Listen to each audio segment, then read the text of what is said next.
దేవుని యొక్క దక్షిణ హస్తము మనకు తోడుగా రావడం వల్ల, అనగా దేవుని యొక్క హస్తం మనకు తోడుగా రావడం వల్ల, మనకు అన్ని విషయంలో విజయం మనకొస్తదండి.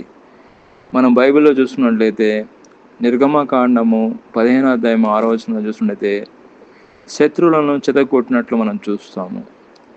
అదేవిధంగా దేవుని యొక్క దక్షిణ హస్తము మనకు తోడుగా ఉంటే, అనేకమైన గొప్ప కార్యాలు మన జీవితంలో జరుగుతాయండి.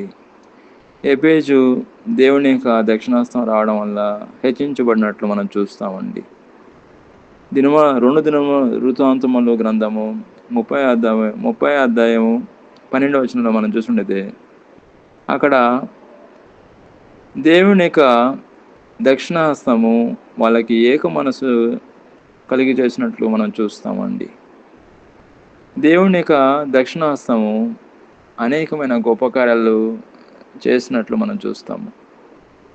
దేవుని యొక్క దక్షిణాస్తము కలిగి మనం పోరాడితే మనమే గెలుస్తామండి.